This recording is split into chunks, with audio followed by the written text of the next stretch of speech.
মাত্র 4টা ডিম দিয়ে 2টা বার্থডে কেক বানিয়েছি, কোনো রকম ওভেনে বেক করা ছাড়াই। সুপার সফট আর এত সুন্দর ডেকোরেশন, কেউ বুঝতে পারবেন এটা বাসায় বানানো নাকি দোকান থেকে কিনা। একদমই দোকানের মতো লাগছিল। তো সেটা নিয়ে আজকে থাকবে তোমাদের সাথে ভিডিও। যেদিন থেকে বাসায় কেক বানানো শিখেছি সেদিন থেকে আর বাইরে থেকে কেক কিনা নিই না, জামাইকে নিজের হাতে কেক বানিয়ে খাইয়েছি আর অনেক বেশি সারপ্রাইজ হয়ে গিয়েছে। তো ভাবলাম তোমাদের সাথে রেসিপিটা শেয়ার করি, কারণ তোমরা আমাকে অনেক বেশি পাগল করে ফেলছিলে রেসিপির জন্য। আসসালামু আলাইকুম everyone, this is me Swarna from Dewani's dreams. আমি 4টা ডিম নিয়েছি। 4টা ডিমের মধ্যে প্রথম 2টা ডিম নিয়ে নিলাম। কুসুমটা আমি আলাদা করে এভাবে করে রেখে দিব অন্য একটা বাটিতে। 2টা ডিমের সাদা অংশকে এখন আমি বিট করে নিই। সবচেয়ে মজার বিষয়, আমি কোনো মেজারমেন্ট কাপ ইউজ করি না, আমি এই কাপটা দিয়ে সবসময় কেক বানাই থাকি। সাদা অংশটাকে আমি বিট করবো আর অল্প করে চিনি দিব। এরকম করে বারবার বিট করে যখন সাদা অংশটা একদম ফোম ফোম হয়ে আসবে, এর মধ্যে আমি হলুদ অংশটাও দিয়ে দিব। এরপর ভালো করে বিট করে এর মধ্যে আমি সয়াবিন তেল আর ভ্যানিলা এসেন্স দিয়ে আবার একটু বিট করে নিব কয়েক সেকেন্ডের জন্য। সবকিছু একসাথে মিক্স হয়ে গেলেই চলবে। এরপর আমি হাফ কাপ ময়দা, 1 টেবিল চামচ কোকো পাউডার, 1 চা চামচ বেকিং পাউডার, 1 চা চামচ গুঁড়া দুধ এবং 1 চিমটি লবণ নিয়ে এখন ভালো করে এরকম করে ছাঁকনি দিয়েছে ডিমের ফোমের মধ্যে দিয়ে দিলাম। ছাঁকনি দিয়ে ছাকার কারণে ব্যাটারটা অনেক বেশি স্মুথ হবে এবং আলতো হাতে এখন নাড়িয়ে এরকম একদিকে ঘুরিয়ে সুন্দর করে মিক্স করে নিতে হবে। এই একই মেজারমেন্টে আপনারা ভ্যানিলা কেকও বানাতে পারবেন, শুধু কোকো পাউডারটা স্কিপ করলেই হবে। এখন 7 ইঞ্চি মোল্ডের মধ্যে তেল ব্রাশ করে এর মধ্যে আমি বেকিং পাউডার বিছিয়ে এর উপরে আবার একটু তেল ব্রাশ করে দিলাম। তারপর সেই ব্যাটারটা এটার মধ্যে দিয়ে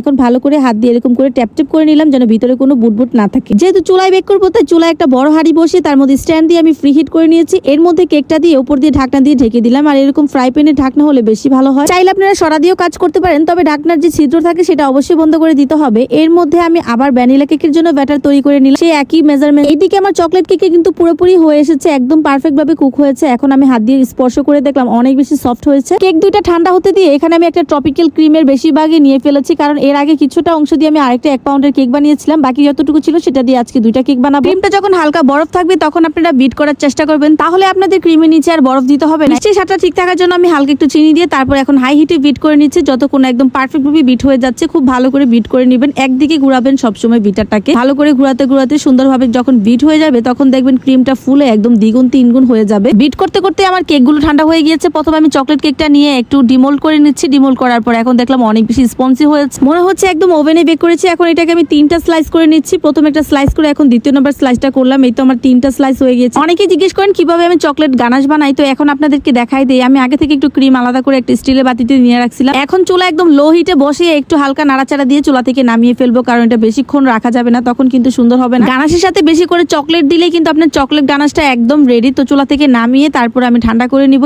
কেক বোর্ডের উপর প্রথম লেয়ারটা দিয়ে তার মধ্যে সুগার সিরাপ দিয়ে এর মধ্যে আমি ক্রিম দিয়ে আবার দিয়ে দিলাম চকলেট গানাশ। এরপর আরেকটা লেয়ার দিয়ে সেখানে আবার সুগার সিরাপ দিয়ে ভিজিয়ে তারপর ক্রিম দিয়ে আবার চকলেট গানাশ। এভাবে করে প্রত্যেকটা লেয়ারিং করে আমি সুন্দর করে এটাকে কোটিং করে নিলাম। ঠান্ডা হতে রেখে দিব, তাহলে আমার ফাইনাল ফিনিশিং করতে অনেক বেশি সুবিধা হবে। আর এইদিকে আমার ভ্যানিলা কেকটাও কিন্তু অনেক বেশি স্পঞ্জি হয়েছে। এটাকেও আমি লেয়ার করে তারপর এটাকেও আবার আমি কোটিং করে নিব। প্রথমে আমি ভ্যানিলা কেকটা দিয়ে দিলাম, তারপর উপরে সুগার সিরাপ দিলাম। সুগার সিরাপ দিলে কেকটা অনেক বেশি সফট হয় এবং ক্রিমটাও ভালো করে বসে। এটাকে আবার আমি সেম ভাবে কোটিং করে ফ্রিজে ঠান্ডা হতে রেখে দিলাম। ডেকোরেশনের জন্য যে ক্রিম রয়ে গেছে সেখান থেকে অর্ধেক ক্রিম আলাদা করে বাকি অর্ধেকের মধ্যে আমি চকলেট গানাশ দিয়ে দিলাম বেশি করে। এখন এটাকে মিক্স করে আমি চকলেট কেকের জন্য চকলেট ক্রিম বানিয়ে নিলাম। এখন উপর থেকে ভালো করে চকলেট কেকের মধ্যে আমি ক্রিমগুলো ভরিয়ে ভালো করে সেট করে নিচ্ছি। এখন যেটা দেখছেন সেটা আপনাদের চোখে দেখে শিখতে হবে, এটা মুখে বলে বোঝানোর মতো না। এভাবে করে আমি সেট করে এখন একটু ফাইনাল ফিনিশিং দিয়ে দিচ্ছি। যে চকলেট গানাশ বানিয়েছিলাম সেটা কেকের উপরে ছড়িয়ে দিতে হবে আর এইভাবে করে বেয়ে পড়তে থাকবে। আর এটাই কিন্তু একটা সুন্দর ডিজাইন হয়ে গেল। গানাশ দিলে এই ডিজাইনটা আমার খুবই পছন্দ। এখন এটাকে একটু ফ্রিজে সেট হতে দিব। আর এইদিকে আমি ভ্যানিলা কেকটাকেও ডিজাইন করে নিচ্ছি। আমি হালকা ইয়েলো ফুড কালার হাত দিয়ে আঙ্গুল দিয়ে বড়িয়ে এরকম করে দিয়েছিলাম। ডিজাইন আপনি আপনার মন মতো করতে পারবেন। আমি এইভাবে সেট করে নিয়েছি। আর সাইডের ডিজাইনটা আমি একই রকম রেখেছি 2টার। উপর থেকে একটু ফ্লাওয়ার করে দিলাম। আর ফ্লাওয়ার করতে কিন্তু খুবই সহজ, নজল দিয়ে এভাবে করলে কিন্তু ফ্লাওয়ার হয়ে যাবে। যেহেতু এখানে আমি সাইডে কোনো গানাশ ঢালিনি সে কারণে বর্ডার ছাড়া কেকটা ভালো লাগবে না, সে কারণে একটু করে বর্ডার দিয়ে দিলাম। এই তো আমার কেকটাও কিন্তু একদম রেডি। এখন উপর থেকে একটা মালটা কেটে পাতলা করে স্লাইস করে এভাবে করে ডিজাইন করে দিলাম। কেকটা দেখতে কিন্তু অনেক বেশি ইউনিক লাগছে, তাই না? চকলেট কেকে যেহেতু গানাশ ঢেলেছি তাই উপর থেকে এটার মধ্যে একটু ডিজাইন করে দিচ্ছি, একটু বর্ডারের মতো করে।